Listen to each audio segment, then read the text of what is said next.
Hello friends, হানি friends চ্যানেলে আপনাদের সবাইকে স্বাগত। সকাল সকাল মা মেয়ে বেরিয়ে পড়েছি। মোটামুটি 9:30 বাজে। সকালে রান্না বান্না করে খেয়ে নিয়েছি, আর দুপুরের জন্য একটু বেঁচে আছে। প্রমিতা খুব সাজুন গুজুন করে নিয়েছে। হ্যাঁ, আমি কত সকাল উঠেছি, অনেক সকালে। তো সাজুন গুজুন করে নিয়ে এখন যাচ্ছে। কোথায় যাচ্ছে সেটা একটু পরে জানতে পারবেন। আর আমি নিয়েছি সঙ্গে একটা ফাইল। তো আমার সঙ্গে থাকুন, ভিডিওটা দেখতে থাকুন।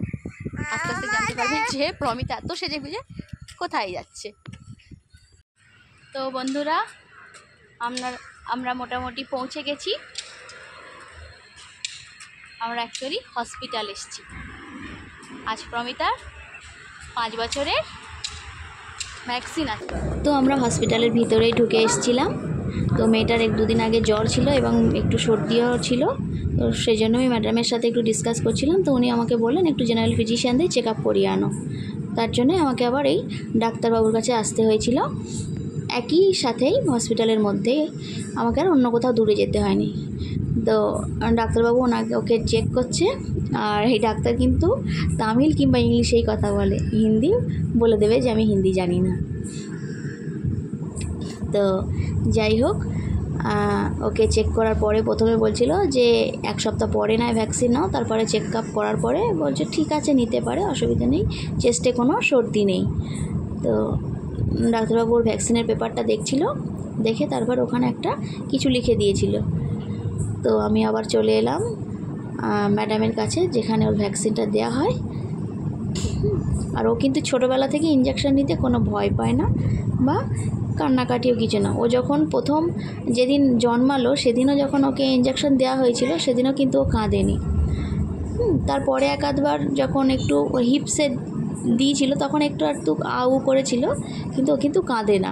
মেডিসিন নেওয়ার থেকে ওর নাকি ইঞ্জেকশন দিলেই ওর খুব ভালো। মেডিসিন খাওয়াটা ওর কাছে খুবই টাফ ব্যাপার। ওই জন্য দেখুন ও চুপচাপ বসে আছে এবং ইঞ্জেকশনটা যখন দেয় কীভাবে মেডিসিনটা ওর দেহের মধ্যে প্রবেশ করছে সেটা খুব সুন্দরভাবে দেখতে চায়, কিন্তু ওরা দেখতে দেয় না, মুখটা ঘুরিয়ে দেয়। কিন্তু ও বলে আমার কোনো ব্যাপার নেই, আমি দেখব। তো জানেন তো, প্রমিতাও কিন্তু খুব ভালো হিন্দি জানে। ও কিন্তু সব কিছু হিন্দিতে বলতে পারে, আর খুবই ছোটো বয়স থেকে ও হিন্দিটা শিখে নিয়েছিল। হ্যালো ফ্রেন্ডস, তো আমরা বাড়ির পথে হেঁটেছি। 4 সময় এতটা রোদ্দুর ছিল না, এখন একটু হালকা হালকা রোদ্দুর উঠেছে, একটু গরমও লাগছে। আর তামিলনাড়ুতে একটু হালকা রোদ্দুর উঠলেই ব্যাস গরম শুরু হয়ে গেল। শীতটা তো এখানে খুব পড়েই না, হালকা হালকা একটু হালকা হালকা বৃষ্টি হলে ঠান্ডা লাগে, বাট শীতের কোনো দেখা নেই এখানে। তো রোদটা হালকা দিয়েছে, ভালোই গরম হচ্ছে। প্রায় এসে গেছি বাড়ির সামনে, আর একটু গেলেই হলো। তো আমার এই ছিল আমার আজকের ব্লগ। আপনাদের যদি ভালো লেগে থাকে প্লিজ আমাকে সাবস্ক্রাইব করে নেবেন, পাশে থাকা বেল বাটনটাকেও প্রেস করে দেবেন, আর আমাকে একটু সাপোর্ট করবেন। তো আজকের মতো আসি, আবার দেখা হবে নতুন কোনো ব্লগে। আজকের মতো টাটা।